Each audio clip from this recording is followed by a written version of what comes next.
Welcome to the Labyrinth. I'm doing a podcast Thank after you. a long break. My guest today is Raphael Samuel. We all know him as the infamous Nihil Anand, and this is how he looks without his beard. This is his third time on the podcast, and yes, for a lot of people who are used to seeing him with the beard, this is exactly how he looks without his beard. And to all the ladies who are attracted to his cute face, don't even think of having his babies because he will not allow that.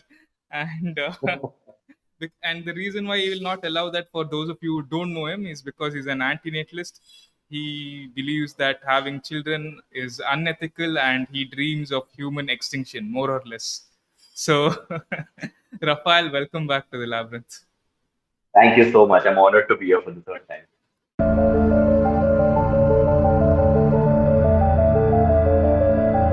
So, how's life, man? How's the new location? I think you changed location again, right? Yeah. I moved to Nasik.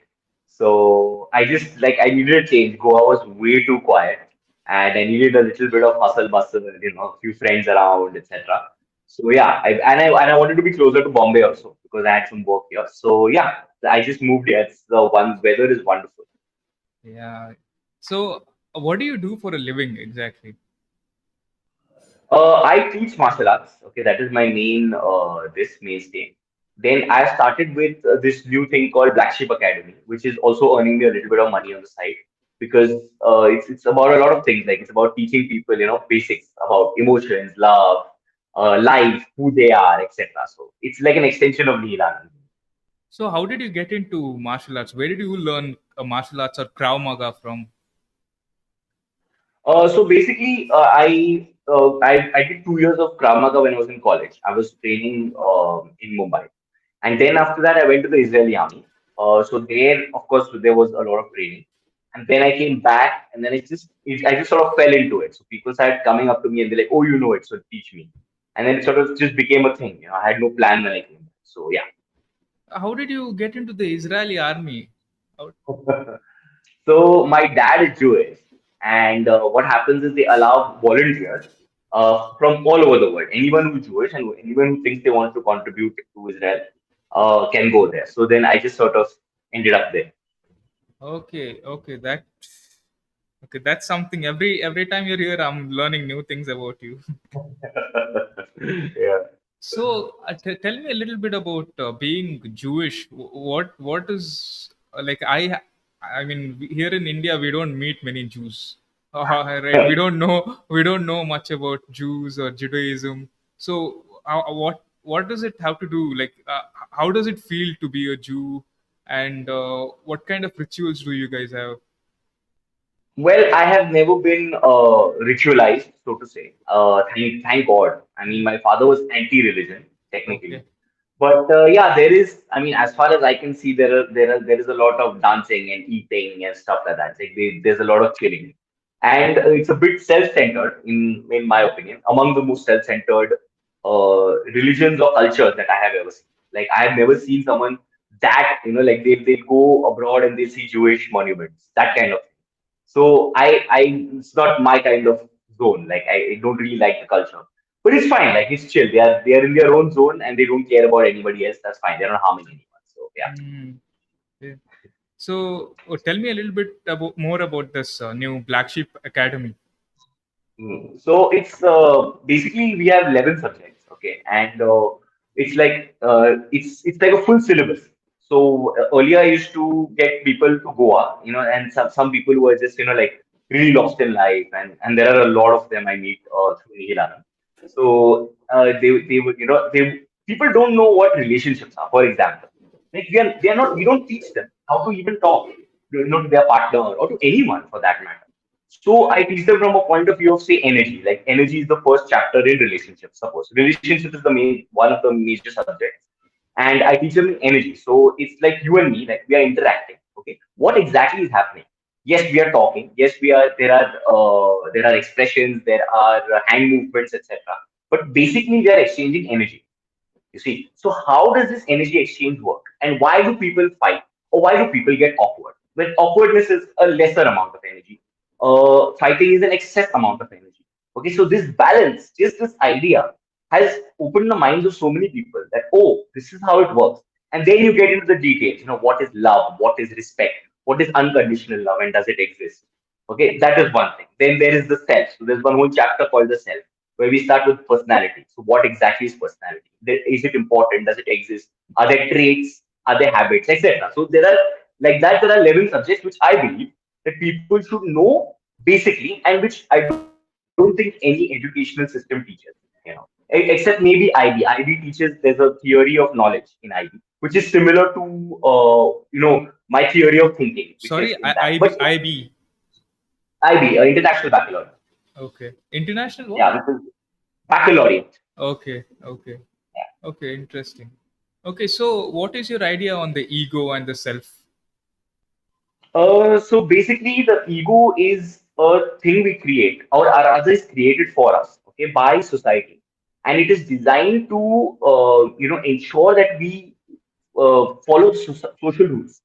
Okay, so and then it sort of creates around us. So why does a man want a car, or why does a man want a house? It's not for shelter anymore, or it's not for going from A to B. It's about status. It's about having that thing. So just that, when you attach yourself to different things, you're more easily controlled by society, and that's where they want you to be controlled. So that is where the whole game starts. That's where ego starts, and then it is endless, because there are so many things to get attached to. But if you see it for what it is just a bunch of atoms. And that is what is one of the basic lessons. It's just atoms, what you these to attach to it for. Yeah. Yeah, you share raise this example of a house or car. Like we need a house or a car, but a basic house or a basic car just to go from point A to point B, just to protect you from animals will do. You don't need a mansion just to post photos of it on Instagram and impress others. Now comes the argument of how this perception is created for you from society, and it goes into economics. These kind of things can happen in capitalism. You can buy a house and the person next to you can buy a bigger house, and then you feel a bit of envy and you feel like you need to buy a bigger house or a bigger car. Whereas in Yeah. socialism, so Hmm. I'm not advocating for socialism, I'm not advocating for capitalism, I'm just stating my observations. In socialism you can't buy a bigger house. All houses are built by the government. In Right. Soviet architecture, it's equal size, and you're all supposed to have a certain kind of house. All your basic needs are met, but you can't Hmm. invest in anything excessive over and above that. So the question Right. comes, what kind of system is better for us, capitalism or socialism? Hmm. I think sustainability is the best option in the sense of it's like this. See, socialism can't work. The reason it cannot work is because humans, right? Let's say, assume there's a human soul. Okay, it wants to be free. It wants to be creative. Okay, so now if you're saying everyone is equal, someone is more talented than the other. Okay, someone is better looking than the other. That is always happening. So there is going to be comparison. So that doesn't work. Capitalism is closer to nature. Okay, Yeah. like for example, if a tiger wants to take a deer, he can do that. That's nature, right? Now that's not fair to anyone. To either the deer, if the deer runs away, the tiger starves. Okay, so that is where that's what capitalism is. You run, and if you can run faster, you survive. If not, you starve. That is what capitalism is, and it is closest to nature. But as humans, what we should do is we should learn one thing: to not be obsessed with greed. No, we should not learn to be greedy. Someone was saying, I saw this TED talk, and someone was saying that in Cuba, the advertising is not allowed. Hmm. Okay, and or women, even the most fat, ugly woman, feels sexy about herself.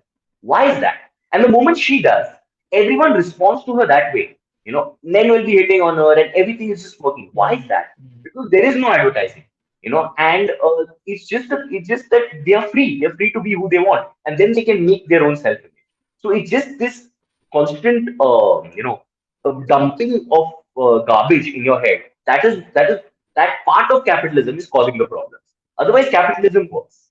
Absolutely, yeah, same here. I think excessive capitalism and that paired with a terrible culture. When you look at, you traveled abroad, so you would know. If you look at, if you simply go to Google Maps, and if you look at Mhm. a European city like Copenhagen or Stockholm or Berlin from top, everything is so Right. organized. But when you compare that with an Indian city, everywhere there are gudka stains, there are hoardings, excessive commercialization. You go to a road near the beach and you look at the sky. You can't look at the sky because there's some big board saying that go to CBSE tuitions at or some Oh, random random hoarding like that. Like what is going on? Like, and we blame capitalism for that, and I say no, no, it's not capitalism. This is something is wrong with our culture, with our Indian culture. We are over obsessed. We like all this excessive stuff. We don't like oh. uniformity.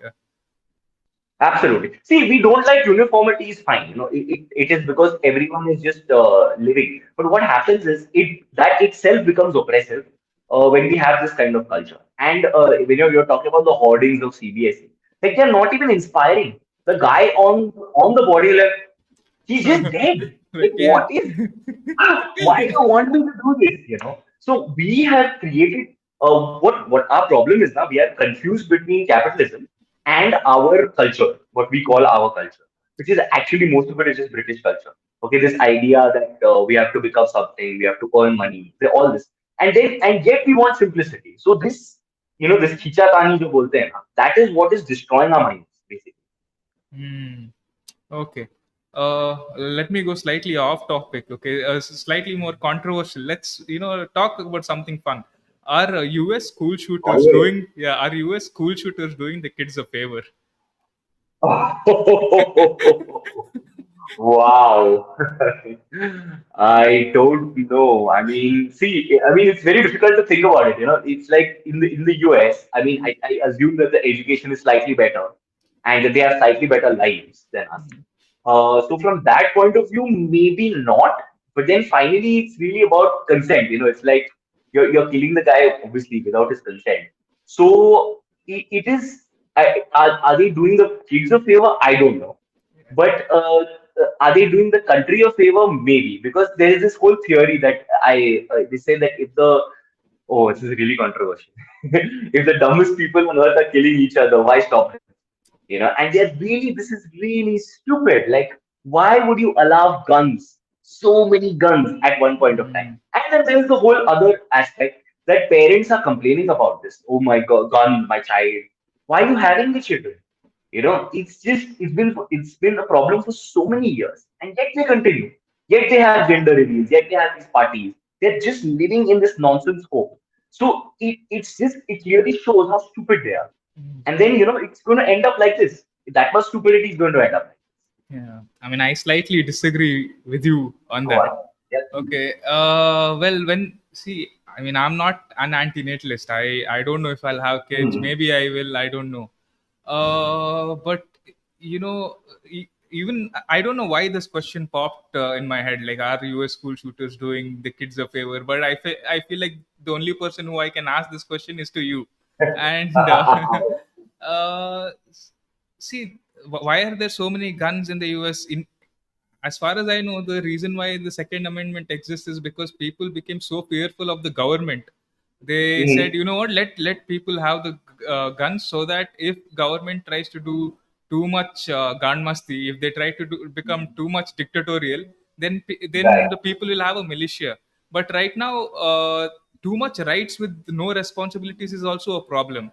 It's okay if people can Absolutely. have, yeah, if it's okay if everyone can have guns, Mhm. as long as they don't shoot each other the way they are shooting over there. I'm not advocating for taking away their guns, because then if what is the solution? Now you go and take away the people's guns, and if the government Mhm. becomes too it becomes like a dictator, and we know that certain governments in the West are capable of becoming like a dictator. Hitler, when he came to power, first thing he said is, we'll take away your guns. When Right. Stalin Right. came to power, he said, first thing, okay, we're going to take away your guns. That's the thinking behind, okay, let's Right. give people as many guns as possible.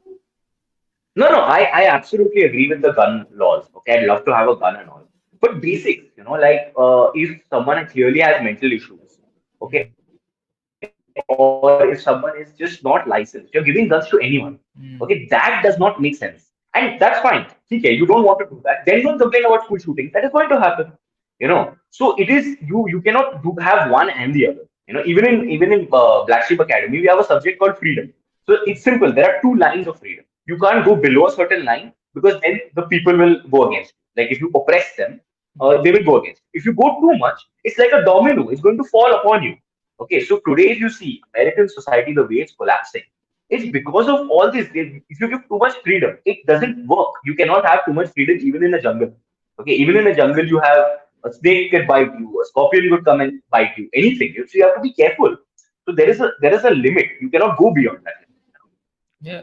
I don't think animals have freedom at all. People say that human beings don't have freedom, but animals have a Hmm. lot of freedom. I don't think so. I mean, animals live in fear all the time. Animals can starve to death tomorrow or day after tomorrow.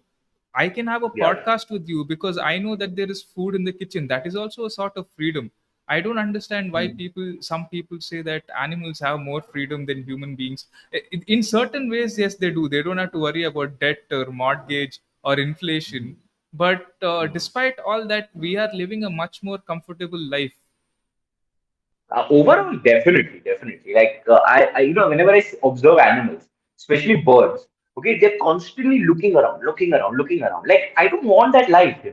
I'm fine with and these are more long-term worries, like mortgage, debt, inflation, and most of them are my choice. Like I don't need to Yeah. take on a mortgage, and I don't need to take on debt.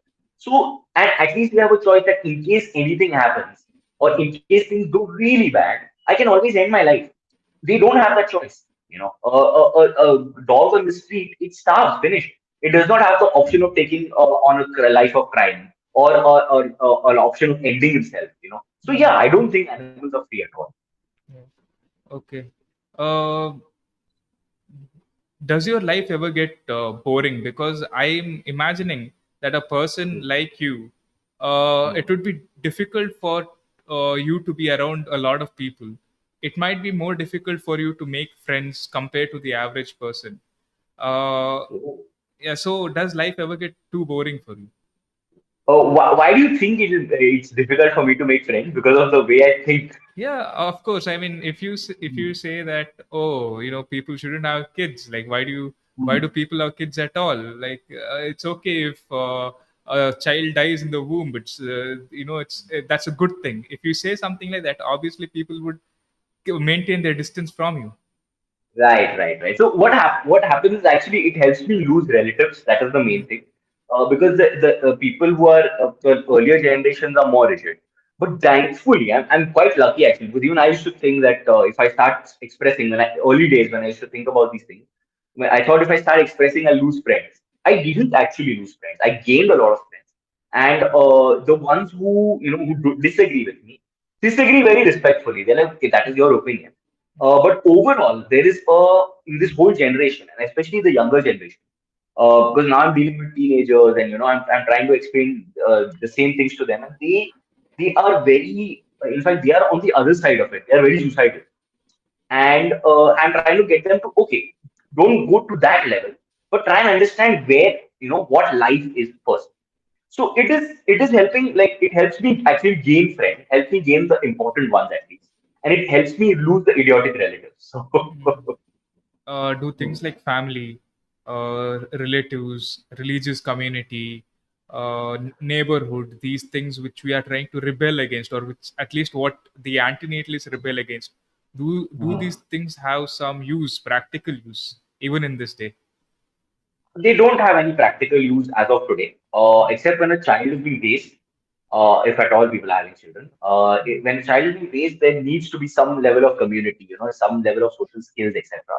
But after a point, I think everyone can make a choice where they say, "I don't want this anymore," and then I think that's it. So there is a point, and people should let people have that choice. Maybe people will choose community. I still like community to a certain extent, but they should choose the level of community in their lives, and that's what people need to be educated for. Basically, that you don't need this anymore. Okay, okay. I think it's different for different people. Some people like to be the black sheep. So such people Yeah, can join the Black Sheep Academy, and then there are certain absolutely. people who think being in a conservative community is more advantageous. And most people who have noticed, including me, we become Mhm. more conservative as we grow older. When we were younger, in our teens and in our early 20s, we'll be more liberal, we'll be more left. But as we get older, we become more conservative. Have you noticed this with people? Yes, because see, conservatism is very logical, actually, if you go to see. Not the extreme conservatism, of course. But it is a very practical thing in the sense of I want to protect my community, I want to be with certain kind of people, etc., etc. Left is primarily against nature. Okay, it's like everyone is equal. They can't be. Yeah. It's not humanly possible. Or it's against the laws of physics. Forget anything. Everyone is different. I'm not saying everyone's up or down. Everyone's just different. So as you grow up, you get wiser in a way, okay. And I think as you get older, in a way, you get weaker. So that sort of increases your dependency on the community, and especially if you're very obsessed with survival. So conservatism is a very survivalist thing. It's a very practical thing, and leftism is a very it's a Idealistic. very yeah, it comes from the youth. It's like I'm young and I'm strong. I can do anything, but it's not sustainable beyond a certain point. Yeah. Um, okay. Hmm. Okay. Yeah. Another thing, interesting thing, and I know that you also commented on this recently. What is your opinion on animal lovers, especially dog lovers? So I think, see, basically we've imprisoned dogs, okay, in a way. Like we just take them and they say, "Oh, I'm taking care of the dog." No, you stolen it from the mother, basically, right? And it's no less than being, when vegans say that you're stealing the child from the mother, but then they have dogs, and I'm like, how does this make sense? And you took it from a litter and you're raising it, and it doesn't make sense. And then there are some of these vegans who feed their dog vegan food. I mean, that's Yeah, not that's it. healthy. That is Hmm. ridiculous. So, yeah, I think it's basically stealing from the mother. It's stealing from nature. Okay, and then people say no, they will die in the wild. I said, see, it's simple. It's better that they die in the wild than they die every day at your house. Like I have a dog right here in my building. Poor fellow, so hyperactive. They have to get him down like 5, 6 times a day, and he's constantly running around, constantly barking. What is this? Like, wouldn't he rather be free? Anyone would rather be free. And even though we said that animals are less free than us, this is not their natural environment. Yeah. They'd rather just be out there, whatever, doing their stuff, starving if needed, but at least they're free to run around. That is what is important. Yeah, and dogs are a very they have a very unique position. They're not wild animals. They're not like cheetahs or lions. We are not encroaching into their property. We are not like if I have a house near a forest and if Hmm. an elephant comes to my house, obviously, environmentalists will say that's because you built your house over there. That's why the lion came Right. to your house. Whereas with dogs, we don't actually have to care about dogs because we are not. We are not going into their environment, rather it's the opposite. They are coming into our environment. Dogs only like Most dogs like living near human habitats because they depend on us. Dogs can't really Most of the dogs I know can't really survive in the wild, can they? Yeah, but see, the kind of dogs we have today, right? We've crossbred them and inbred them, and basically we've done really unhealthy things with them. So they're not naturally evolved to be human dependent. Firstly, secondly, if you're looking at pariahs, for example, the natural dogs that we have on the street in India, they are quite survivalistic. I mean, if you go for we go for treks here, there are a whole bunch of dogs surviving off nature. They are very cool with it. They know their stuff. So their instincts still exist. Okay, unless we've destroyed the dog and we made him a boxer or whatever. That's a different thing. So yeah, in a way, we've broken them down to becoming like humans. Otherwise, they were very tough, very survivalistic. If you see, up to 200 years ago also, they were used as hunters, literally. So they can hunt for themselves if they need to.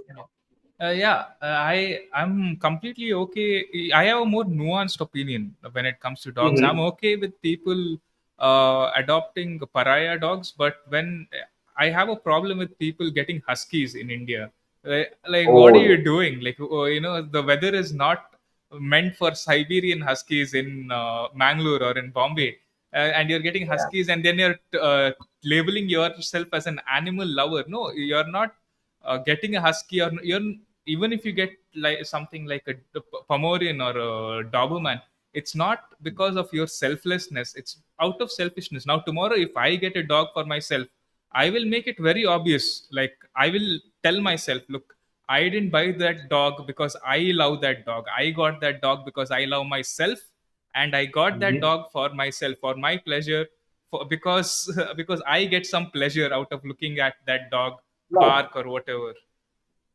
Absolutely, absolutely. This idea of selflessness is rubbish because nothing can be selfless, technically speaking. Okay, Yeah, everything you do, you're getting some pleasure out of it. Even if you're giving a donation, you're yeah, getting at least pleasure. Chemicals are being released. So at least be honest about that.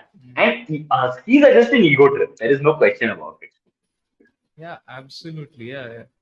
Even yeah, the idea of selflessness itself, I think empathy is not so different from selfishness. People say being empathetic is good. Maybe it is, but when even empathy you're putting, they say what is empathy, people say when you put yourself in someone else's shoes, that is empathy. But Mhm. I'm still caring about my feet in someone else's shoes.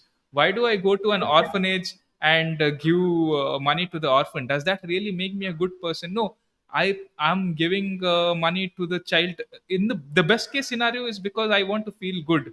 The worst case scenario is because I want my picture to be posted on the newspaper, and people, I want Right. people to think that I'm a good person, or because I'm running for politics, or because I'm Salman Khan, I drove my car over some people on the footpath, now I have to start being human or whatever. uh, right, or the best case scenario is what I get some, I derive some joy from looking at those Mhm. orphans smile. Mhm. Fine, I'm not saying that's bad, but I'm saying Correct. be aware of that. Okay, don't go Absolutely. around saying that you're selfless.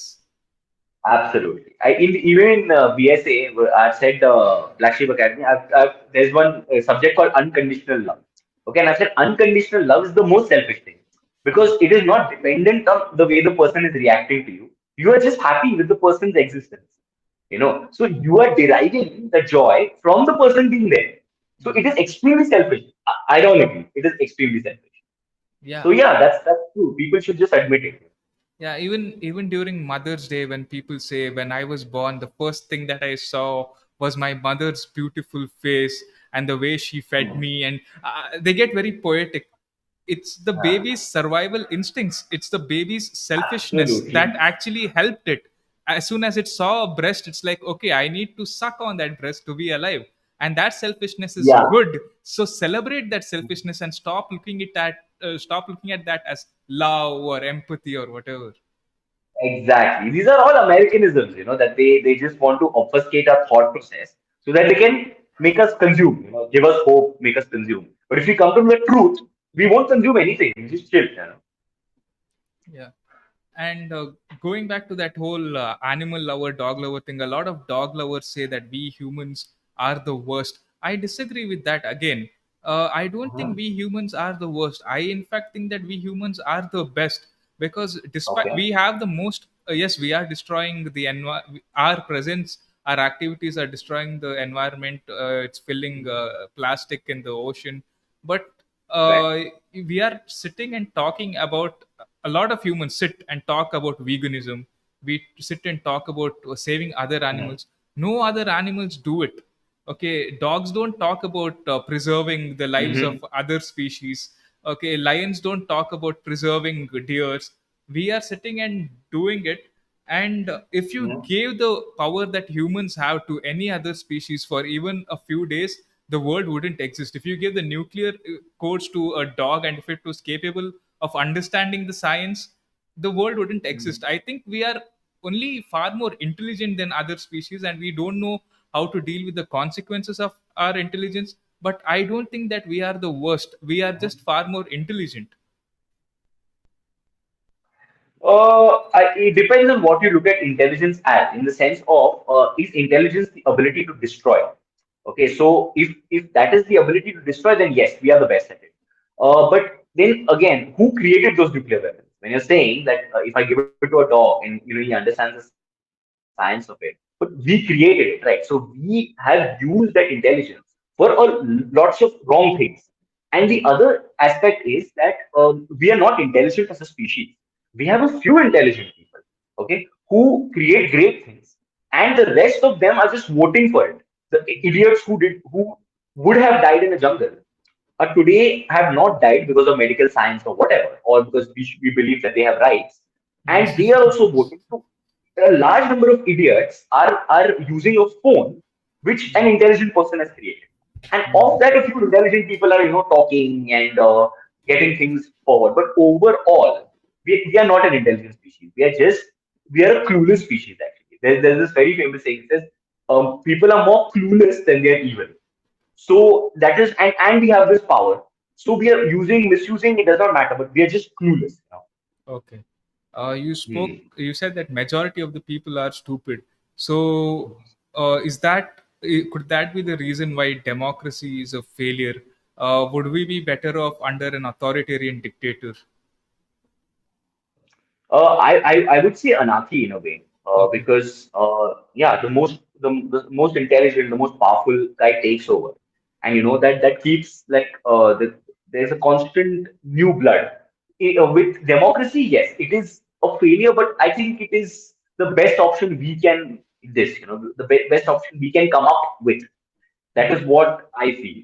But ideally, in my opinion, it would be anarchy. Like I have this opinion about Bahubali, where what is that? Ballal Dev takes over, right? Instead of Bahubali, he cheats him into this, and I'm like, that's right. Why is that right? Because if the guy cannot, there was a plot against him, and he could not see that, right? Then he doesn't deserve to be king.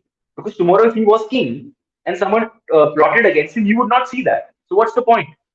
So it's just that it's like it's anarchy ideally, but democracy is the best we can come up Okay, so a combination of anarchy and capitalism. Anarcho-capitalism would be the better solution rather than democracy, where 51% of the dumbest citizens decide what is best for everyone. with.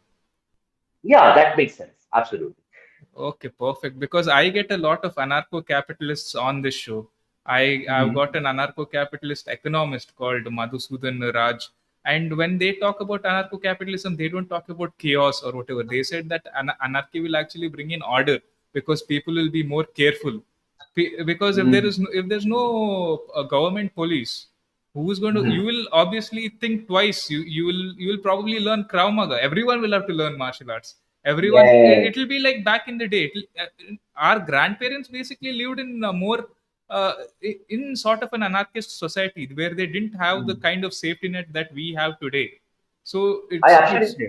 yeah, it's not going to be that different for our grandparents' generation. It's not because see, that's what I said. That if everyone becomes a dictator, now, then only then can we have a true democracy. Because Yeah. what will happen is everyone can fight, everyone can take on people, everyone has gangs. Okay, so what happens is then everyone's like, okay, let's sort it out. It's like in Sicily. There was a point where most of the men died. Okay, there were like 40% of the men died because they were just killing each other. So they came to a peace objective. They're like, okay, let's get together and solve this problem because everyone had guns.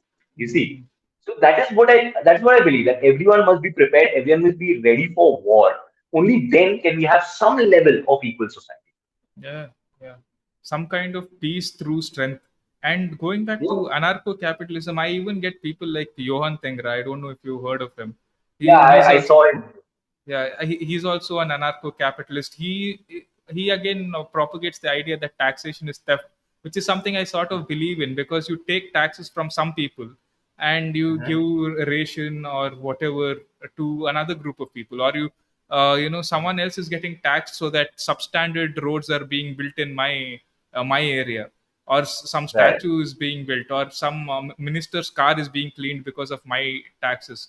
So, what is your opinion Mhm. on taxation? I think taxes are important. I mean, the government doesn't need to tax us in the sense of they can technically just print money, but then you'll have hyperinflation. So it is just to suck money out of the system that they are taxing us at all. So it is needed. I mean, okay, they are building substandard roads, but then talk to your local cooperator and get it done, or talk to your local MLA. But taxes are important to suck out some money from the system, so that there is some level of lower inflation or whatever. So it's just that it's just a physics game that they are playing. But again, you said that you support anarchy. in an anarchist system Hmm. there would be no taxes, there would be no way of, because there would be no income tax department, people would keep all their money for themselves. So Right. yeah, there would be some local hafta collector maybe, or some local, Exactly. there would be a See, local cooperative. correct. You are going to pay tax somewhere. Mm. Okay. To live in a community, you're going to pay tax somewhere. Right. Even if you're living in Oroville and there is a community kitchen, Yeah. somewhere you're paying tax, somewhere you're, or they don't pay you, or there's some theory over there where they don't pay you, or they pay you a very minimal amount. And the rest is for the community. So somewhere, if you are even living with one other person, you are paying some level of tax. You're doing the dishes or you're paying certain bills, etc.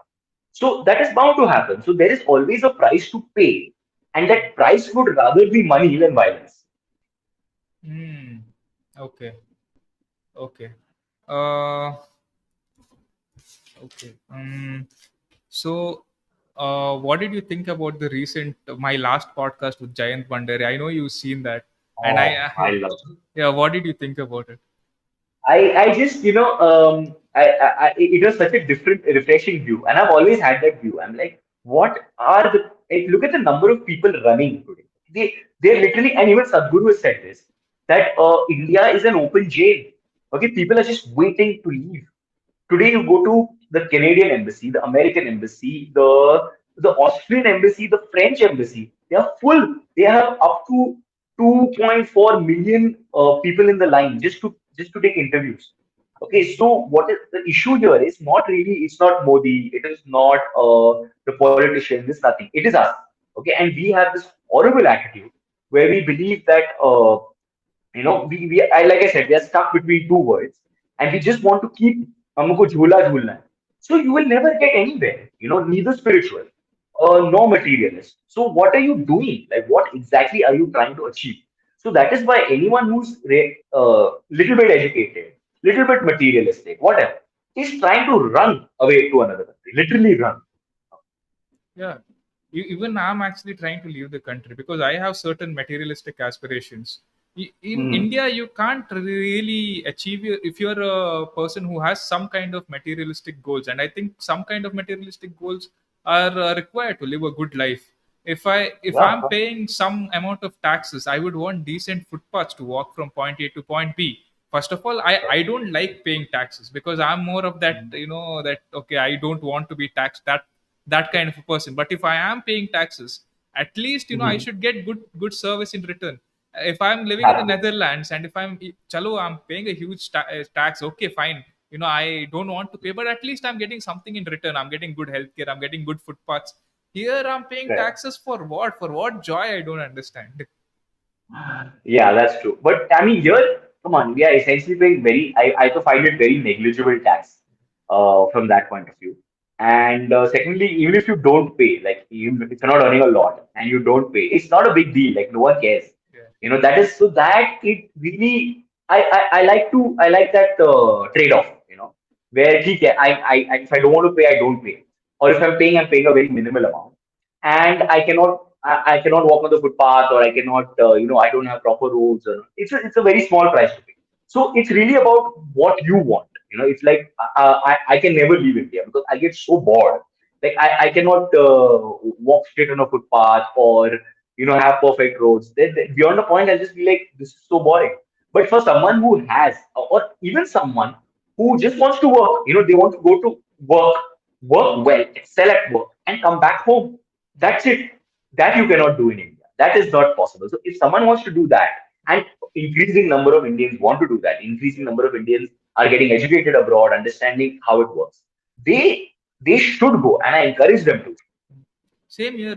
I am also at a point in my life where I want stability, and not in that, not in the usual rat race kind of stability, where I would actually want my life to, where I want to walk from point A to point B, go from home to office, office to a pub, Mhm. be around practical people, which you can't find Right. here. Here people are far more emotional.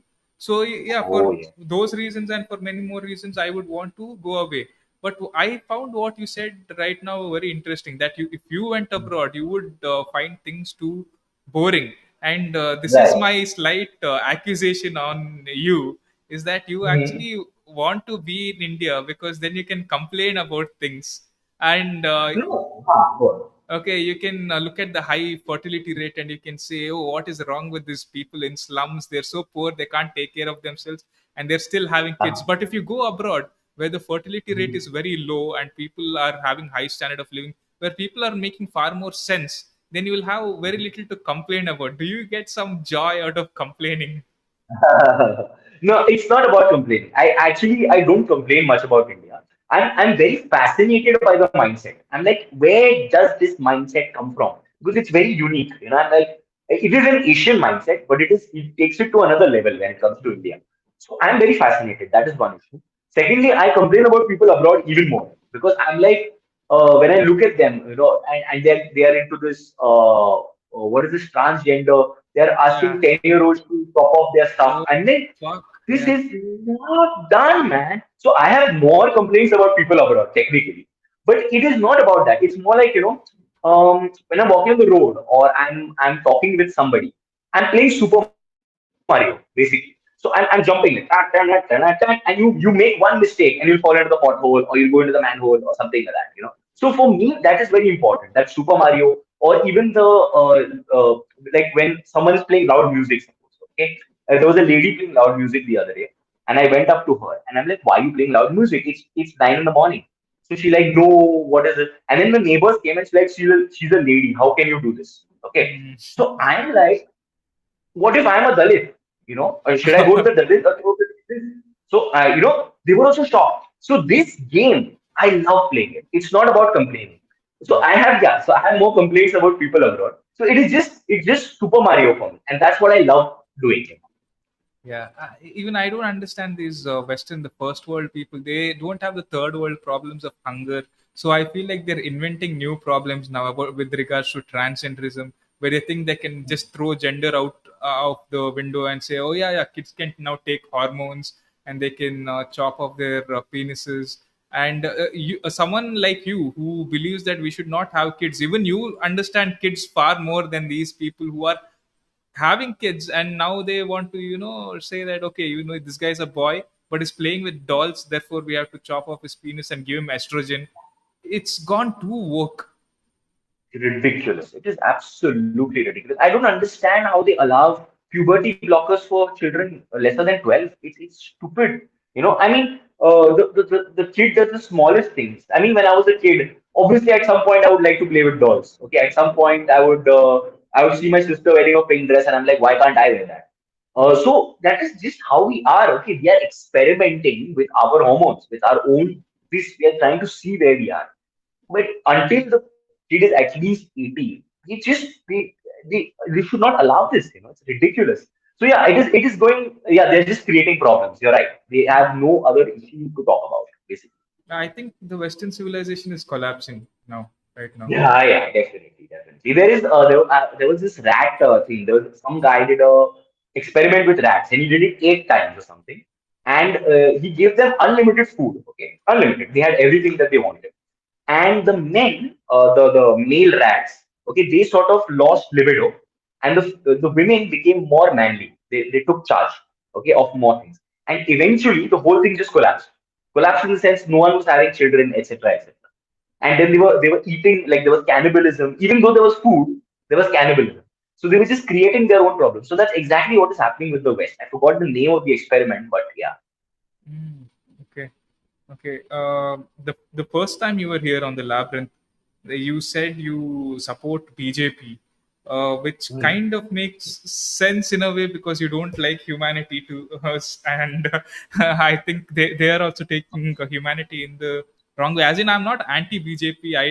I'm more of an apolitical person, Okay. but right now here in Karnataka, we see a lot of riots, Hindu-Muslim riots. Hmm. Recently, some guy got killed near my city, and from the Hmm. past few days, everything we are having post 6 curfews because first some Hindu guy got murdered, next some Yeah. Muslim guy got murdered, and Hmm. such events are on the rise from the past 5 6 Right. years. Yeah. Hmm. So, how do you see this whole Hindu-Muslim tension in India? Firstly, I don't think it is created. Okay, if that is what you're hinting at, saying that BJP has created, no, they have exacerbated it. That's a different thing. But this was always there. Okay, and liberals will never admit this. That they'll never be like, no, we are secular. I'm like, no, no, no. You ask the average Indian, they are not very comfortable with a Muslim person, or a community, or even a family for that matter. Even though it's a family, they'll just be like, what is this? And there are examples of where this is really controversial. You can delete this later. But where they come into a community and they start slaughtering the goats in the garden, or in the this. So there are going to be objections. Now I'm not anti-Muslim or anti. I don't care. Okay, I'm like, if there is anarchy, I'm happy. But when you're talking about what BJP is doing, BJP is just like, it is trying to give some a large number of voters what they've always wanted. Okay, in a way, at some level, and they're also pretty good at making roads, which is like not the best, but they make their roads, they make their bridges. Okay, they know their infrastructure, and that is all people want: the roads and a little bit of self-respect, which Indians did not actually have. Okay, and there is, of course, then I agree with a lot of their policies, because that is how we deserve to be treated. Okay, earlier our freedom was not hard earned. Okay, so what they are doing is they are making you earn that freedom, feel that oppression, and then you fight for real democracy. That is what is happening. And if we don't fight for democracy, we deserve it. Fair enough. Yeah. Yeah, I agree with you. I don't understand this concept of Indian secularism. I respect the French secularism or the American secularism, which is basically separation of state and church. State doesn't interfere in church. Church doesn't interfere in state. That is okay with me. But Indian secularism is we treat everyone equally. We treat the minority. It's more a lot. There's a lot of minority appeasement again. uh, Mhm. I don't understand that. I also don't believe that diversity is our strength. I think diversity is our strength is again a liberal talking point. I don't think most people like people of another religion, another caste, or another race. Most people don't like. So, with people prefer to live in small communities of homogeneous race or homogeneous religion. Even in Oroville, you might have people of different race, different religion, and you may say, "Oh, this is peaceful," but they all have to subscribe to a very narrow kind of ideals. Yeah. If you contradict that ideal, you can't live happily in Oroville. So I don't think that diversity is our strength. It's not even diversity. It's about now religion is not a question. It's about how you dress, how you offend the other. Okay, it's like if I'm dressing normally, no one cares whether my name is Raphael. I live in a Hindu colony. No one cares. Okay, they still, I'm respectful. I'm saying hi. I'm not doing obvious things. Anything, even if it's not related to my religion. I'm not disturbing anyone. Okay, so when a Muslim person wears that specific uniform, I call it a uniform. Okay, or when they wear, they are basically representing what people think about Islam. You see, it's not about them. It's about that you're representing that, and that makes me uncomfortable. You are purposefully trying to wear something different. Why do you need to? Why do you need to? It's just that. Mm. Yeah. Okay. Okay. I'm Yeah. comfortable with all of this. You can put all of this. You have to look at your life. No, I don't mind. It's okay. I Go mean, for it. anyway, yeah, I don't mind. So yeah, I mean, but we have to be a little careful considering the climate. I'm not telling you. I'm saying Yeah, people yeah, in general, because we're seeing a lot of people are having their heads chopped off for saying the wrong thing, yeah. right? And Hmm. although I believe in freedom of speech, I also would like to keep my neck. So it's Yeah. about that balance right now. So how much of freedom of speech do you think is necessary, or are all these human rights, freedom of speech, constitution, are all these just myths? They are myths, of course they are myths. That's why we keep fighting for them. If they existed, we would not fight for them. No one fights for gravity. It exists. So, so it's like this, right? Yeah, so it's a concept, and that concept has to constantly be pushed. So when you're talking about freedom of speech, everyone is free to speak technically, but people are not free after that. That is what this is, right? So with freedom of speech, we must offend each other more and more, and offend each other to the level that nothing matters. Because once you realize that these are just words, okay, and that they have no real consequence, then we'd all be chill. We'll be like, ठीक है, तेरे को जो बोलना है बोल. It does not really matter. So that's all. As we offend people more and more, we push the envelope, and people eventually will just realize that it is just words. So that is why we must keep offending each Yeah. In that process, unfortunately, many people will lose their necks. other. Worth it. I mean, it's like I always the other day some BJP guys had come and I was just talking to them, and I'm like, you guys also should learn to fight back. It's not like, Yeah, oh, हम लोग का काटा. तुम भी काटो ना. What is the big deal? Like I exactly. said, when Indians the dictator, society becomes equal. So, Yeah, that's another thing that I tell my Hindu friends. Yeah, I don't vote even in the upcoming elections. I'm not going to vote because I'm the kind of person who, when two groups of people are fighting, I prefer to sit back and eat popcorn. Okay. absolutely. So and both these groups, both the Hindus and the Muslims, are would probably not like me to have some rights. Like if I'm just Mhm. enjoying myself, they both of them will have a problem with me. So if both these Right. people are fighting amongst each other, I will, I can take the Hindu side saying that, oh, I'm a Hindu and all that. But at the same Right. time, I would be like, you know what, fine. You guys want to fight, you guys want to kill each other. It's up to you. Don't get me involved in this. I'm in that corner. Leave me alone. Tata bye bye. If you can give me a ticket to go to Europe, do that also. I'll go. Right. I'm there.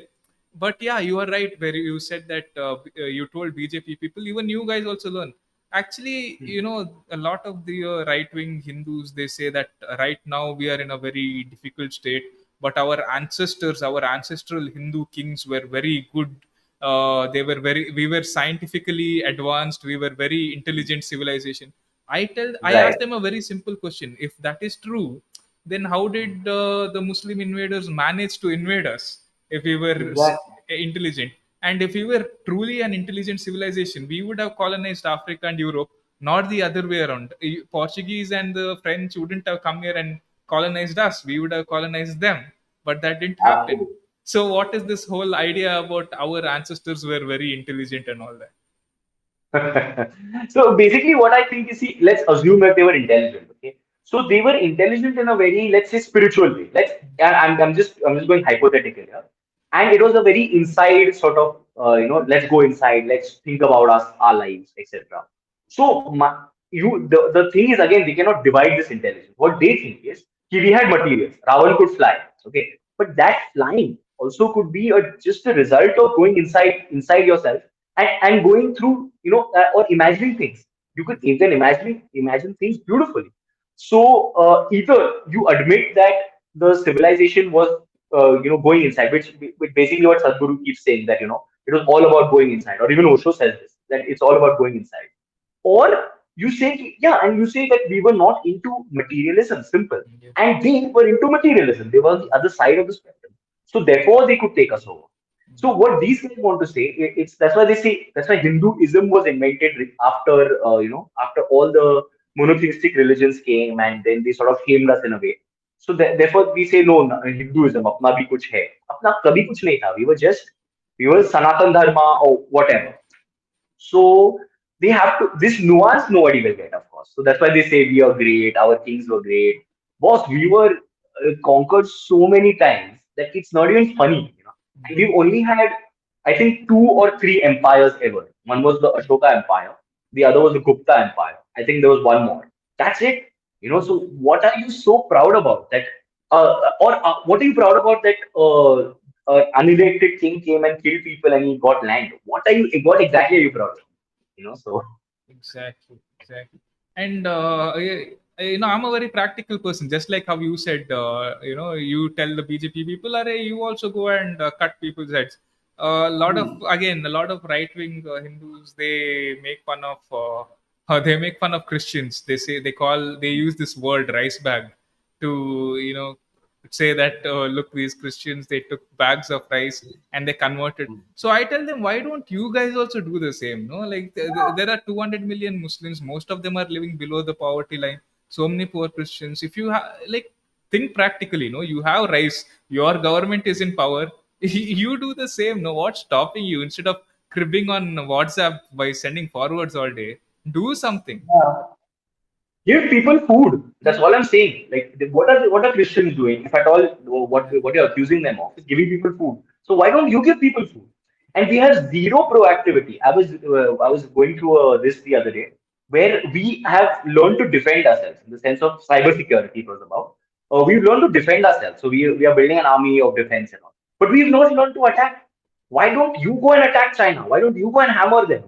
So we just have no proactivity, whether it comes to BJP or whether it comes to the Hinduism or whether it comes to the entire country. We just have no concept of attacking anyone or putting them on the defense front or whatever. So yeah. Yeah. You mentioned Sadhguru and Osho. Are you a big fan of, are you a follower of Sadhguru or Osho? I'm not anyone's follower. I just like to hear what they say. Okay, because a lot of what they say makes sense. A lot of what they say doesn't also make sense. At least to me, like, there may be some higher wisdom to it. So I like to hear what everyone says, and these two resonate the most with me. Like, they make the most sense. About 70-80% of what they say makes sense to me. Okay. Okay. Uh, is charity a terrible concept? Oh yes. This is another favorite. It's a horrible concept. It's like you're giving poor people rewards for being poor, which it doesn't make sense. Why are you giving this guy money just because he's poor? And they give food. Okay, if you want to give him education, fair enough. You want to ask him to push him. You want to make him get out of the hole that he is. What people are doing by donating is just feeding their own guilt. Okay, they are guilty that they are rich and that they have something more, or they a lot of them have not done it in the right way or not done it morally, so therefore they feel this guilt. And then of course there is the Bill Gates level, who is basically saving tax. So all of these guys have dubious concepts of charity. Okay, either it's guilt, or it is trying to save tax, or it is trying to in Hindus mein there's a pap ye karna hota hai. Like, Yeah. when you feed a cow, your pap goes away, or when you feed and there's a whole menu. Like, if you feed a sparrow, this will go away. If you feed a cow, that will go away. Something like that. So all charity, giving something for free itself, is a very selfish concept, and it's Hmm. it's it's a very wrong idea. Yeah, it goes back to our earlier argument about empathy. I ask Hmm. people, like, why do you give money for charity? I was asked to give money for charity like few years ago. I was in Bangalore. One sick person, he's wearing a turban, and he comes to my house and he's like, "We have this thing. Why don't you give money for this?" I said, "I don't want to give money. You don't have money? No, I have. I don't want to give because I don't Yeah. understand this." They go, "You don't want to give? Okay, good day." And he said, and he just Hmm. walked off. I want to know why I am giving money, even if it's going for a good cause. Like, what am I getting out of it? Like, what joy? I want to talk about this one particular charity. So I was just walking in Bangalore, and there is this one kid. He's standing on the footpath. I think he's from the UNICEF or something like that. Okay, and he's saying, in Bangalore, every year these many people have these many children die because of child mortality, because pregnant women are not getting the right facilities. If you can Oh. fill this form or donate to this, there's a hospital Hmm. called some hospital in Shivaji Nagar. They'll get the money Right. to help these pregnant women. And I just thought, Hmm. and I'm like, I wanted to ask more questions, but I thought he was Hmm. feeling uncomfortable. Then he called his supervisor to convince me more, Oh. and I That's walked away from there. Okay, but in my head, uh, I'm just thinking, I'm thinking like an basically like an evil person, or like you. Okay, I'm just thinking hmm. Bangalore has so much traffic jams. Okay, there's no Hmm. place to park here, and if all these babies are born, like, where will they Hmm. park their cars, or where or like where will they, like, imagine the kind of life they have to live, that like. Hmm. And also, I am not having kids right now because I want to Hmm. financially prepare myself to have a child. If I'm Correct. because I'm saving money so that someday I may get Hmm. married and have kids. Now these people who Right. didn't do that planning, like, imagine how I'll feel to give them money. I would feel really bad, Yeah. wouldn't I? Absolutely, absolutely. And you're just encouraging that whole thing. See, especially with these keto ads, my God, keto has become is a virus. Yeah. Ugh. Uh, Please, my and God. they put the worst photo of the child, and I'm like, this does not get pity in me because I'm pitying the child living. Okay, how can you let that child live? And then they're like, please give some money so that this child can have a better future. I don't want the child to have a future. Does the child want to have a future? Have you asked the child? You know. So this is the thing. Even with education, there was this comedian, very good guy. What is his name? He said, like you give money for education for a child. Okay, the child is nicely chilling in the garden. Okay, he's running around naked in that black tory. Okay, and he's going around. Have you asked him whether he wants to get educated? And he says that I was from a village, and they used to literally pull the children to the school. Like, come on, let's go. And this be like, bro, I'm playing by the river. What's your problem? So all these aspects are there where we don't even think about it. We just say, oh, child must have education. But why? What kind of education is he getting? Exactly. Or what kind of life is the child going to live once it is born? So Exactly. these things, of course. Yeah, but there are so many cheaper alternatives, more alternatives for which you have to take self responsibility. For example, I've had on this podcast a lady who homeschooled both her kids, which is you can Mhm. give really high quality education at your home at a very low cost rather than sending Right, them to schools and getting them brainwashed, making them participate in things that are not enjoyable and not spiritually or intellectually fulfilling for that child. And I right. personally didn't enjoy a huge chunk of my school and college life. So if Yeah. someone came to me and told me like give money for this person's education, I would feel like, why though? Like I know most people who don't enjoy education. Why should I give for this child's education? So I would say fix the Exactly. education first. Yeah. That is the main thing. And if the child is enjoying, see, I don't believe a child should have education until he's 12, 13. Okay, until there is the hunger for education, that should not happen. So what my hunger for education came when I was 25. So until then, I was just like, what is this nonsense that I'm learning? So when you're dumping stuff in a 6-year-old mind or a 6-year-old mind, it is never going to learn. It's never going to want to learn also. So the child is smart enough. It will get educated by life around it. Okay, and that's all it needs. And by 10, 12, when it wants formal education, and I can guarantee you that it wants, there is a German method which does not teach children anything until the age of 6. No A, B, C, D, nothing, nothing. Okay, and they turn out to be geniuses. Why is that? Because the child is starving. He's like, okay, now I want to learn. So when you want to learn, only then you should teach the child. So, What is your opinion on child labor? oh, God. It is a kind of slavery. It absolutely should not happen. And especially these people who have children for child labor. Like, oh, my child will. I mean, this was a thing 200 years ago, but it should not be anymore. And it absolutely should not be a thing that taken for granted. Even when they make the daughter do the rotis or whatever. That is absolutely child labor. Like, they should not be allowed. Finish. I was actually expecting a different kind of answer. I thought you Okay. would be someone who's okay with it because, see, if kids, in my opinion, I'm not talking. I think kids should learn to sweep and cook as early as possible. If I Okay. have kids, I will tell them, look, when you grow up, you'll have to learn to be independent. So why don't you learn Right. things right now? Sweep your own room, wash your own dishes. I wouldn't make them do some industrial jobs, but you Hmm. should learn to take care of yourself from age 8, 10 itself, so that when you become 16, 18, and you leave the house, it won't be a problem for you. And child labor also, I am actually, I would slightly look at it as entrepreneurship also.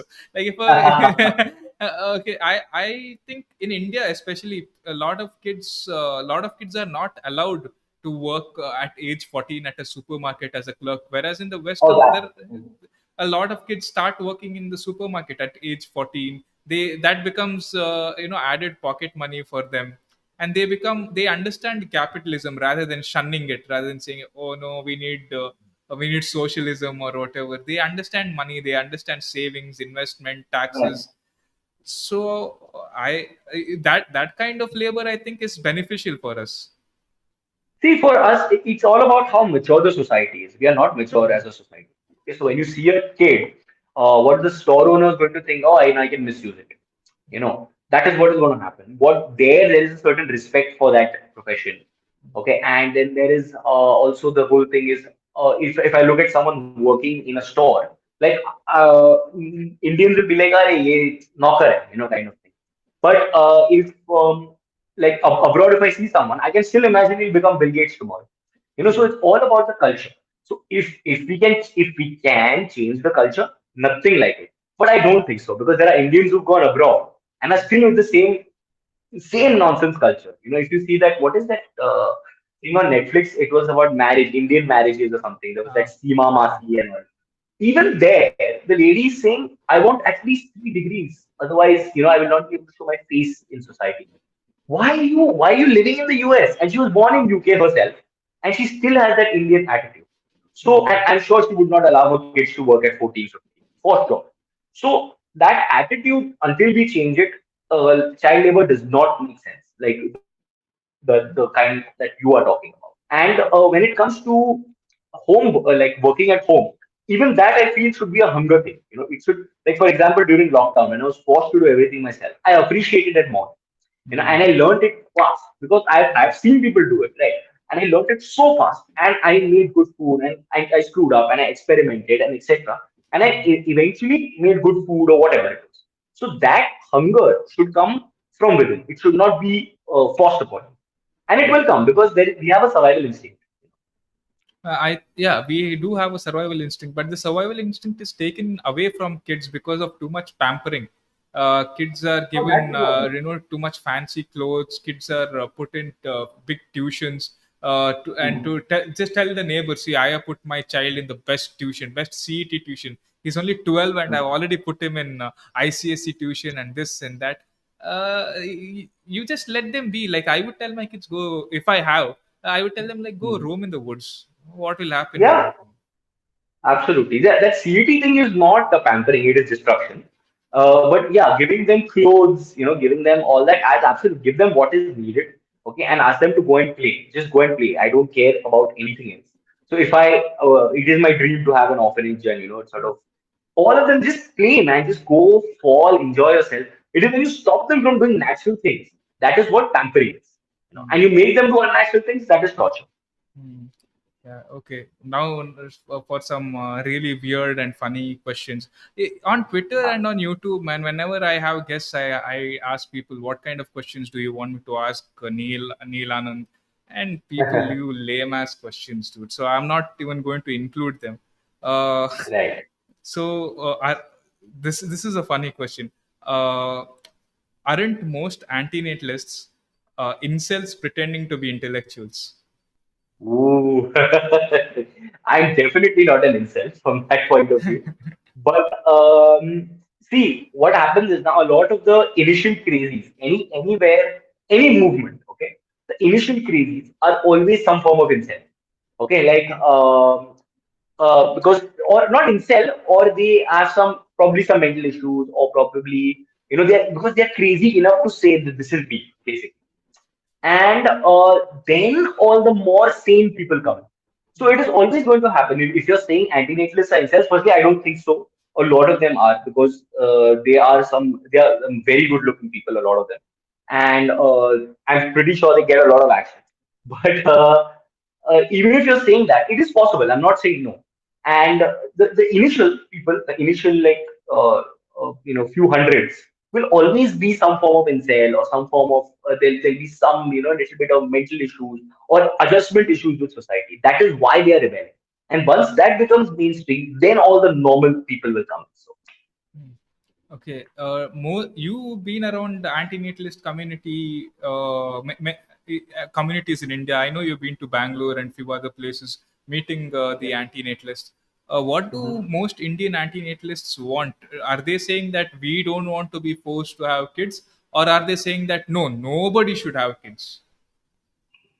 It's both ways. Firstly, I think they're fighting society more for their own dignity, because they don't get that dignity. It's like, and in a way, some of them have developed those mental problems because of that, because of the lack of dignity, or because of the constant questioning, etc. So yeah, they're first fighting for their own dignity, and then they are saying, okay, like others should not also have kids. That is, it's a two-way fight. What about you? Do you also believe that no one should have kids? I absolutely believe that no one should have kids, but a few of my friends have had, and I'm perfectly okay with them. I mean, they know in a way it kind of vindicates me because they know they are wrong, and they look at me very guiltily. But I'm like, okay, now that the kid is there, might as well make the best life for him. I'm not like anti. I'm not like, no, I'm not going to talk to you. Do they really feel guilty though, because taking because a person, especially if Hmm. it's a rational person, they would think a lot before having a child, and after that lengthy thought process, if they have a kid, I don't think they would feel guilty around you. They would just feel like, oh, this guy is going to say something, but they wouldn't really And feel guilty, right? there is thought, but what happens is that it gets obfuscated by the number of relatives putting pressure, and then there is the whole angle of the wife, where she also wants something, and she's also being pressured in a very different way. So yeah, that angle, it sort of they say, okay, chalo, forget it, like whatever this guy says makes sense, but forget it, let's just do it. So a lot of them have that, and they do feel guilty for sure. Yeah. Okay. Yeah. No, just yesterday I went to my friend's son's christening. He was the first friend amongst my close friends, the first friend to have a child, and Oh, I see. coincidentally, the baby boy's name is also Raphael. So, Oh my God. so This yeah. is So I have some slight disagreements with you. Yes, a lot of people are getting pressurized to have kids by society, especially Indian society. But if a Mhm. person is financially ready to have kids, and if he's psychologically prepared, if he's put that thought process, and if he's saying that he's not sharing the same core values as you, your core values that life sucks, humanity is terrible. His core values Yeah. that life is not bad, even if it's bad. A lot of these challenges can be conquered through Mhm. certain methods. If he has a child, I don't think it's a bad thing. That's where I kind of disagree with you.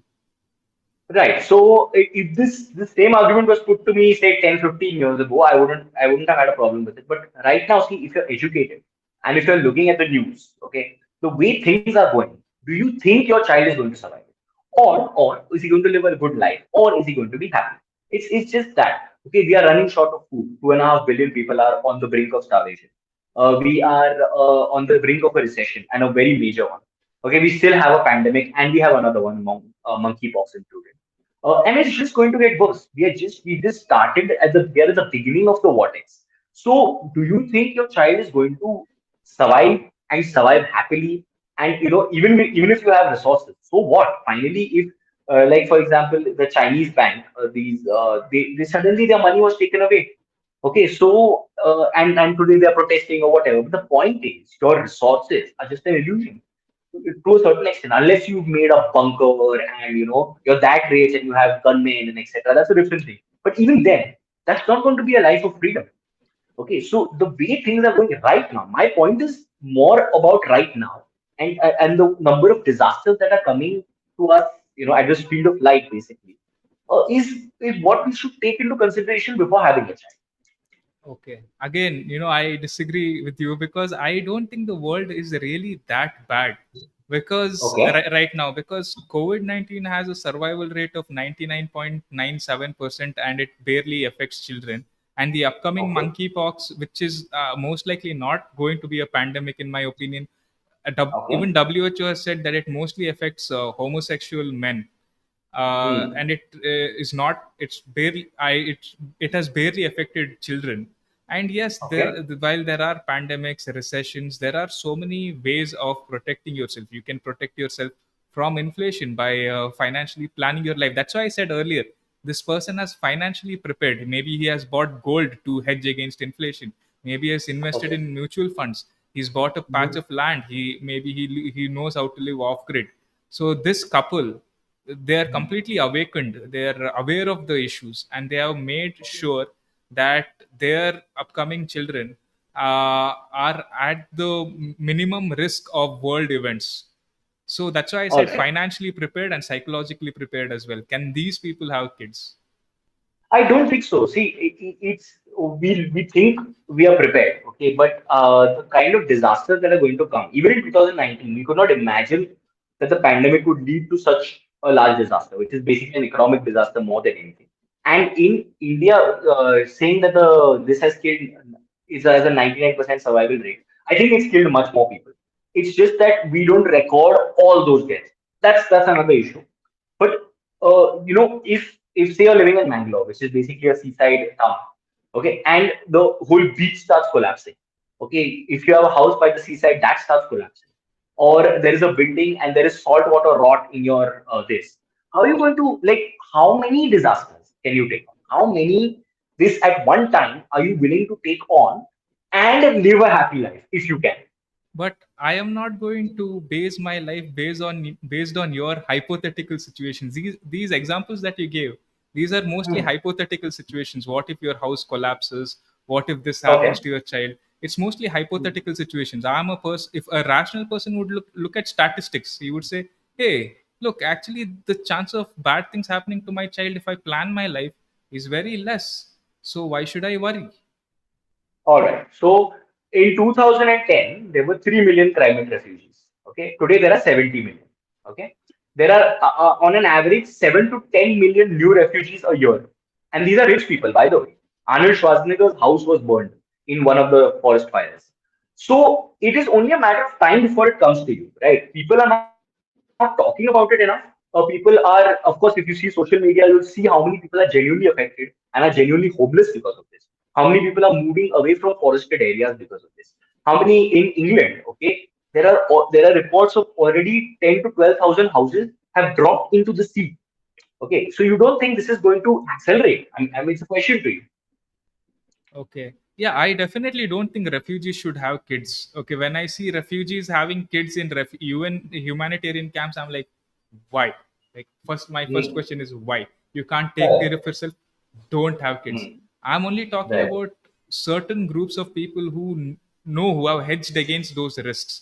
Now, you talk about climate change. I have a problem with anti-natalists and even vegans using climate change to add muscle to their argument. I tell vegans, Okay. imagine climate change wouldn't exist. Would you eat animals? No, you wouldn't. And I tell the anti-natalists also, imagine climate tomorrow. Scientists say climate change khatam. This is not going to happen. Will you have kids? No, it's a matter of principles. So let's only talk about Right. principles. Like, Okay. yeah. So I'm So, saying, even climate change, you can protect yourself against a lot of these risks, and okay. basically you're using climate change for to add meat to No, your no, no, argument, no, no, right? no, no. My argument is very simple. The child is born. What if it doesn't want to be born? There are so many things. What if it doesn't want to be born? What if it ends up as has a Down syndrome? What if it later on gets injured in life? Are you going to take care of it? Okay, are you going to take care, or are you going to take the child around on a wheelchair? Okay, if the child dies, you're going to be sad. Are you going to take care of your mental health? There are so many aspects. See, life is basically a minus. Okay, you're born in a hole. You're born hungry, you're born whatever, horny, etc., etc., and you're just trying to dig yourself out of the hole. No matter how many this you have, you may live in Antilla, but finally there is a hole you're digging yourself out of. There's a mental health hole. There is a actual Ambani's kid. What is his name? Whatever, the one of the kids. The He obese turned, one. yeah, he has serious mental issues. So who, if it can affect him, who are we? So why are we taking that risk? And if the child does suffer, then you're going to be responsible for it. So you have to take all these factors into consideration.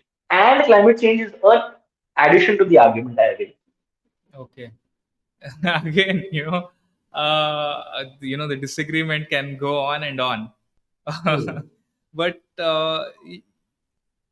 I'm saying yes, the child can have Down syndrome, but again, Hmm. these are all hypothetical situations. If you look at the stats, Hmm. the chance of a child being Down syndrome, or the chance of the child having disability is so little. And you are right. We are all here without our consent.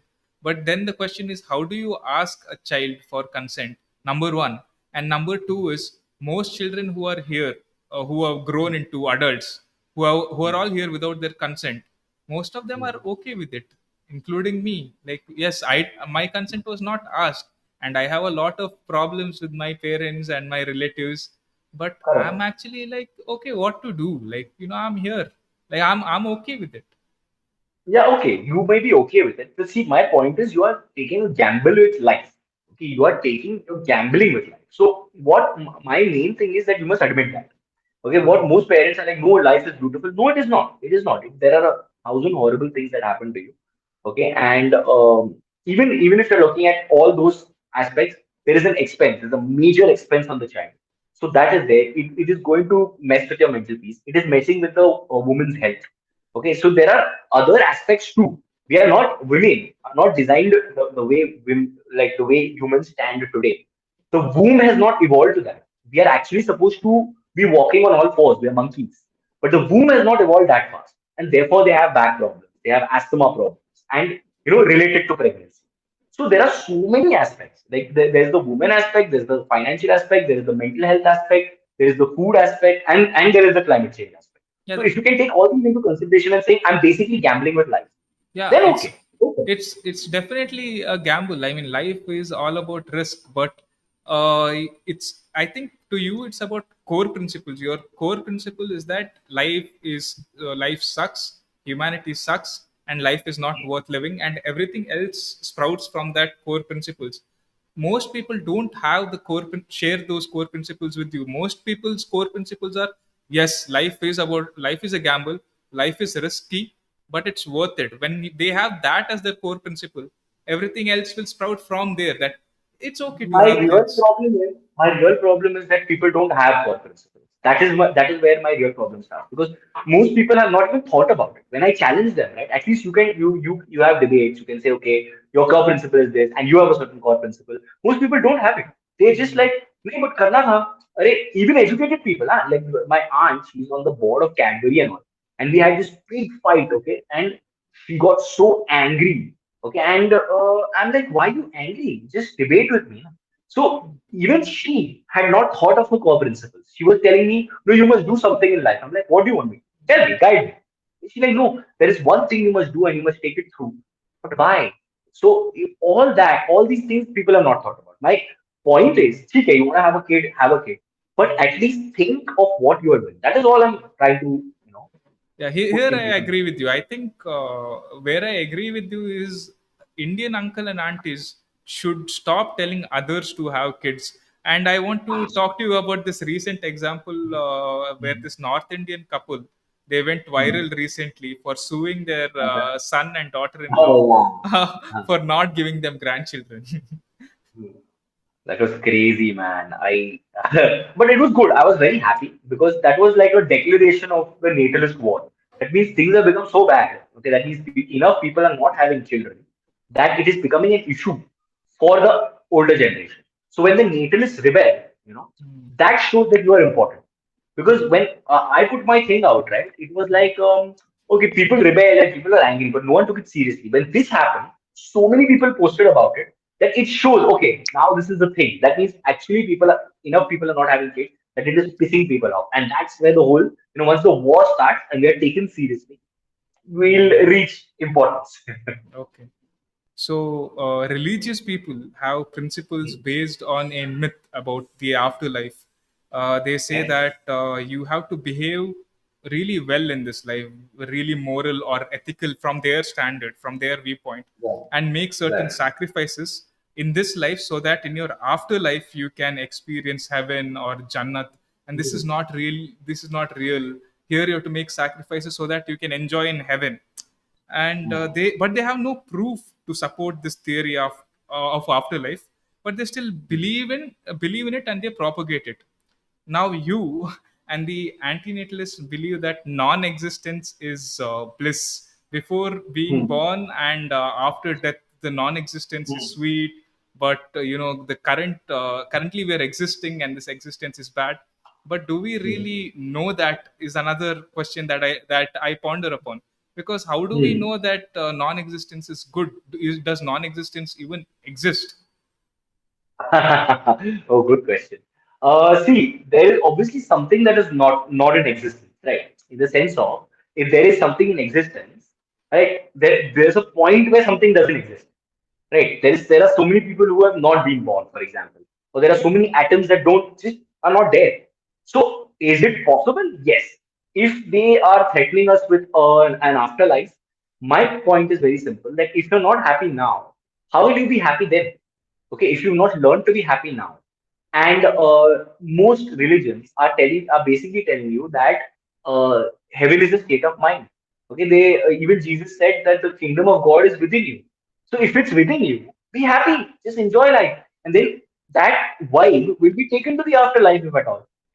You Aren't anti-natalists also similar to religion in a way, because they're saying that yes, this life is miserable, but after you die you will have know? non-existence, which is nice and peaceful. I'm saying, like, how do we know that? How do we know non-existence even exists? Like, maybe No, no maybe there is idea. a reincarnation. Okay, we are looking Yeah, at, we are perceiving atoms and everything through our five senses. Maybe there are things that correct. we don't know.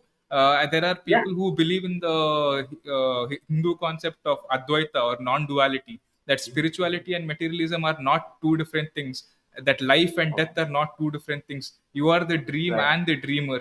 So I don't know if Mhm. after life there is non-existence. I don't know that. I don't know that. See, anti-natalists are not saying that. What they are saying is, don't have children, okay, and let your child potentially suffer or go through this pointlessness, or go through depression or anything. Just don't have it in the first place. Don't have that bad karma upon yourself. That is all. And these are my words, of course. But what they are saying is, it's not about dying and that you will never come back. That is actually the anti-natalist greatest fear. And we talk about it a lot on Twitter. We're like, what if we come back? But the idea is, just don't give birth. So if you don't give birth, if you're talking about, let's assume that Earth is the only place where beings like us are born, then they won't be born. Simple. They'll remain in that state forever. Hmm.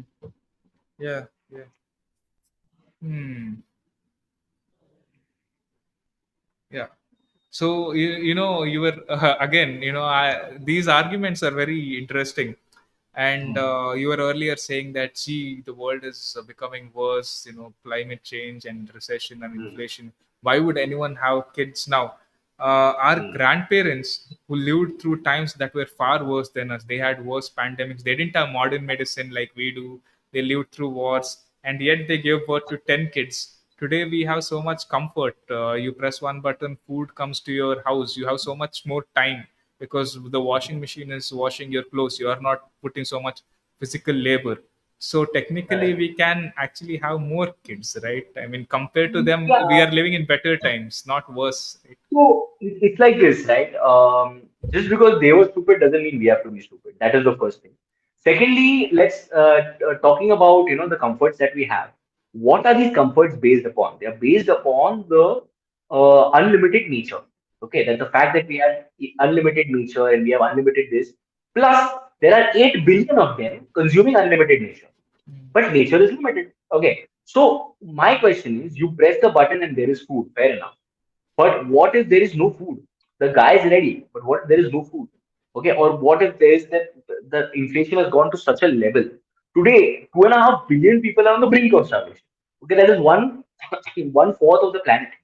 So what like you're basing your things upon comforts which are basically coming from a finite nature, okay, and they've come off the that is another thing where they've come off slavery, they've come off the backs of people who are working hard, or working slave labor, whatever these comforts. Eventually that Ponzi scheme is going to collapse. So what the way our grandparents live was actually much more sustainable, right? They may have had a plane, but they could still go out and more or less predict the weather.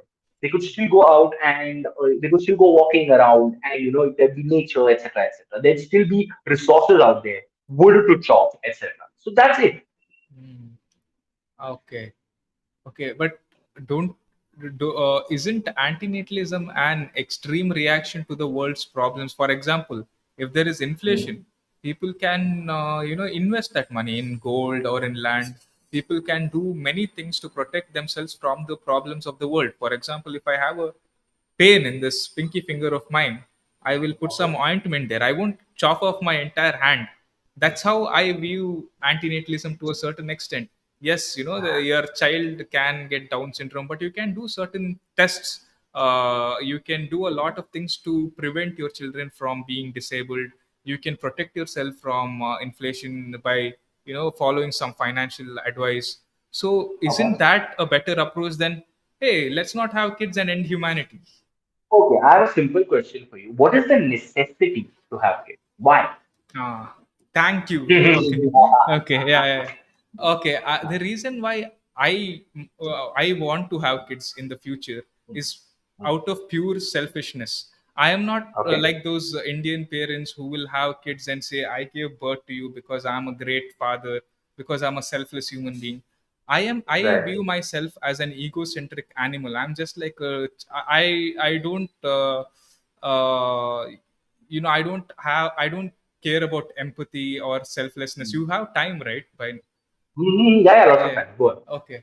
So the reason why I want to have child is purely because of ego and selfishness, and because I want a residue of me to exist even after my death, and I want it to continue on and on till the Earth someday ends and gets sucked into a black hole. I want to exist for as long as possible. There are many ways of doing that. You can write a book. You can influence people. You can influence other people's children. One way of Yeah. living even after you die is by having children, and I know it's selfish, and I don't think Mhm. there's anything wrong in that. Okay. So, see, firstly, you're not going to live after you die because it is just going to be your DNA, firstly. Secondly, no one's going to remember you. Okay, let's be Yeah. very honest about that. You don't remember your grandfather or great grandfather or whatever.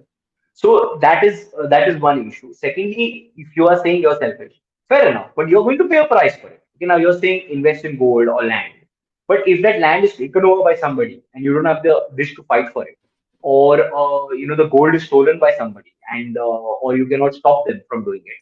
So these are all risks and very real risks because way too many people are saying that society is on the verge of collapse. Okay, if the US is, a lot of things are going to change after that. If the dollar falls or whatever happens, a lot of things are going to change after that, and a lot of turmoil is going to happen. So if you're prepared for that, and if you're very clear that you're selfish, then go for it. If you're willing to pay a price for it, but the price that you're paying for kids, okay, and I really hope that your wife also has the same philosophy as you, and that she's willing to wreck her body for having kids. So if you're willing to pay all those prices, then go for it. Yeah, why not? Yeah, and again here I disagree with this whole women become uglier and their bodies get wrecked after they give birth to children. I mean, some of the this is going to be a controversial thing, a very sexist thing to say, but some of the ugliest women that I have seen are older women who have not given birth to children. And there are a lot of women who have actually given birth to children and they still look good. I mean, there is an entire porn section called MILFs. Oh I mean, yeah, yeah. No, mothers, no, no, yes. no. I never said the women get uglier. It is that they have their bodies go through a lot of damage. Okay. Okay, one of those effects could be, getting aging faster or whatever, whatever. But their bodies go through a lot of wreckage. Okay, like their lungs generally tend to have some sort of problem. Then they have so many issues like back issues are very common, okay, because they're carrying the baby, etc., etc. So, like I said, we are not designed. The womb has not changed itself fast enough for evolution, for man standing up.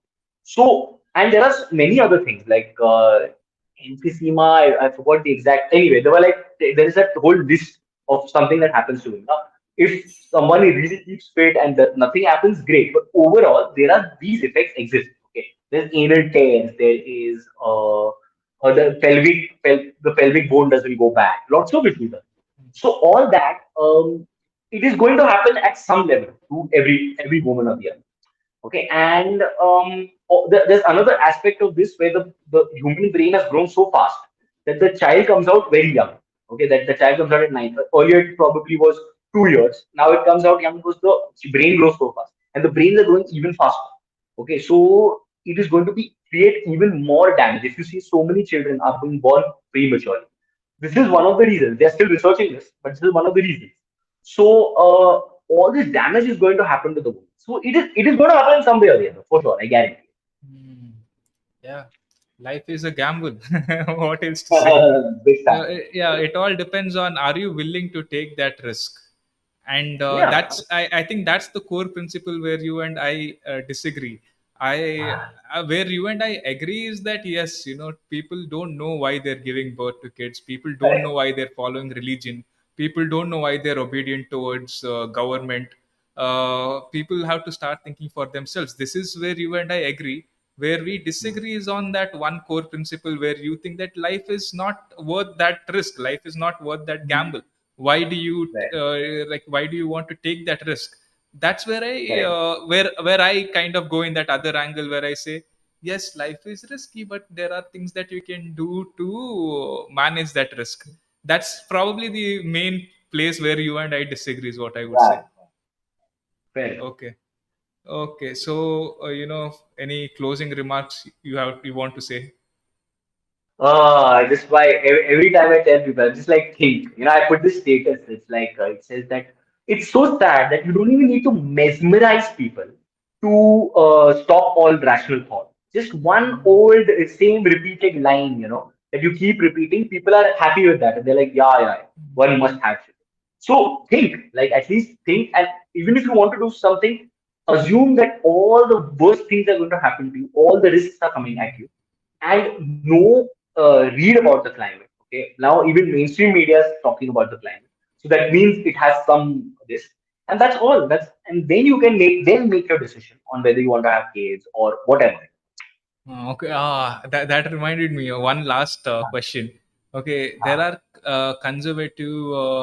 I would like to take the example of Christians itself, because no other religion that comes close to to, at least from of the way I have seen it, they have really mastered the concept of giving religiously telling people like give birth to children. I've seen Christians saying that these are our principles. Birth is beautiful. Birth is very hmm. godlike, and that's why they have that. All those uh, Right. rituals and guides and all that, and they're living as per their principles. So Correct. anti-natalist principle is that life is just not worth it. So Hmm. the action that reflects that principle is suicide, isn't it? No, no, no, no, no. There's a difference between ending your life, that is one issue, and not giving birth. These are two very different concepts. Yeah. So basically, if I'm saying do I want to end my life? Firstly, I have a survival instinct which is not letting me go. Secondly, I may be scared. I may fail. Okay, there are a lot of aspects to it. If euthanasia was a thing, I'd be there right now. But it's not. So all these aspects are there. But not giving birth is not putting a child in a position of wanting to kill themselves. It's that simple. Yeah, I mean, yeah, that's actually a very good point. The best way to prevent suicide is not giving birth to children at all, because then there would be no one to. Yeah. Okay. Yeah. Exactly. Yeah. Yeah. That's very Yeah, interesting. like I said, it's always you're trying to get out of a hole. So why put the child in the hole? Most happiness is you alleviating pain. Okay, now I didn't have a house, now I have a house. Okay, I did not have food, now I have food. That's it. So just don't put a child in that situation. Okay. Okay. Hmm. Makes sense. Okay, but I keep on adding more and more questions. This will be the last question. Go So on, go on, go on. now that we are here, there's this 1 second. Uh, yeah, the myth of Sisyphus. I think you might have Ah, heard of Sisyphus, the yeah, guy he yeah. has to go on, rolling the rock on top of the hill, and then the rock falls, and he has to go again. And Albert Camus, he says you must imagine Sisyphus to be happy. That's the only solution to all of this. So Mm-hmm. when I think of existence and the non-existence, I don't know much about non-existence. This is all I can sense. This is all I can Correct. see and observe. I don't know what will happen. I don't know if there is hell for us or if there is reincarnation. But here we are, rolling the Correct. rock up the hill again and again and again. And a lot of people say it's not worth it. End your life or don't give birth to another child. I think like we Right. don't know what will happen after we die, so we have to be happy with rolling of the rock above the hill again and again, because we don't have a choice. Yeah, yeah. So we don't have a choice. No, we do have a choice. We can choose it if we want to. But I'll tell you my perspective on this. It's very simple. I don't do the rolling rock because I do. There are some things which are constantly rolling, like you're washing the dishes, you're eating food, the same nonsense. But overall, my life is pretty exciting, and I have a very clear this. Like, if I'm easily making money, okay, which I have been for the past 10 years, then I'm good. If I have to work hard for it, if I have to roll a rock, I'm not going to roll that rock. Then I will let the forces of nature take over, and whatever. If I starve, I starve. I die, I die. That's my.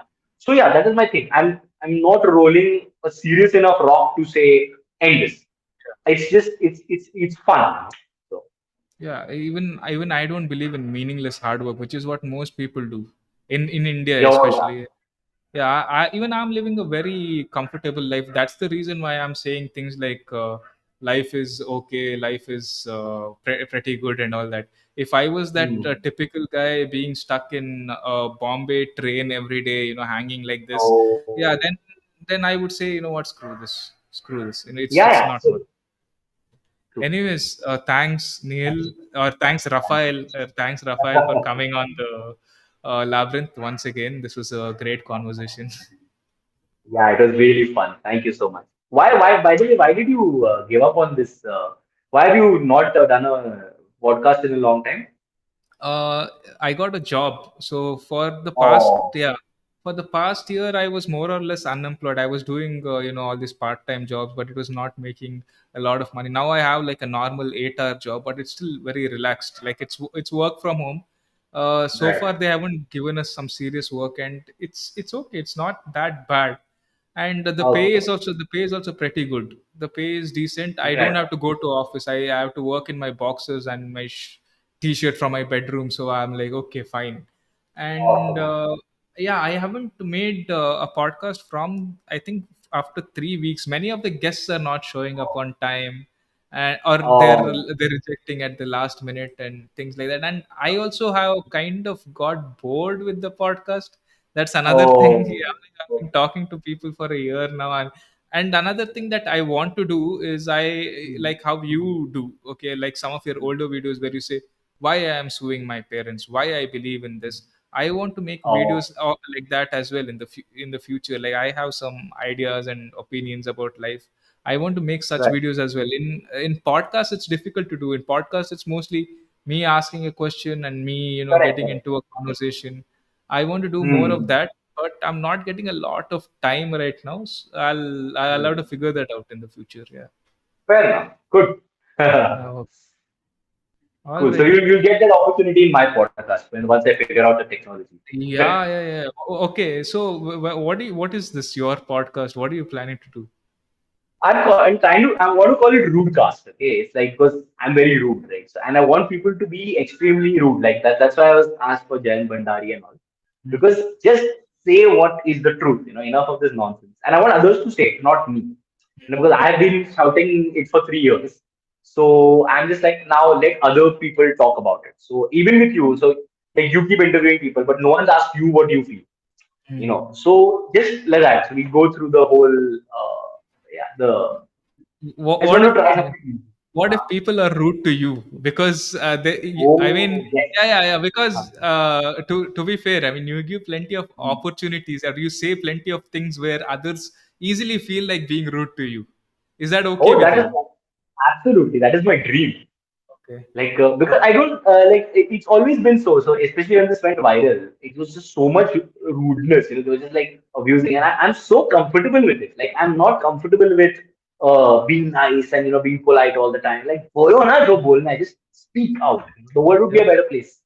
Yeah, so just in March I was in Mumbai, and I just met these two random guys, and I went to drink with them. I met them through some common friend, and we were talking about Mhm. the podcast. And I said, on my podcast, I got this guy called Nihil Anand. This is what he believes in. Huh, He's huh, like, "Is it tappad marana?" Like, what kind of a person is he? Like, why does he believe in all this nonsense? hmm. Like, he's like, if I meet such people, I will hit them and all that. Like, I, I'm sure you're used to this kind of. Of I course. don't think he can, because Krav Maga and all that stuff. But Yeah. you're probably used to insults and stuff like that. Yeah, yeah, yeah. It's great fun for me. Like, it's just how I operate. Because I've Okay. had too much niceness since I was a kid. They were always preaching me, say thank you and please. And I'm like, why? Just like say what you feel. So, yeah. Okay then. Okay, All boss. Done. all right.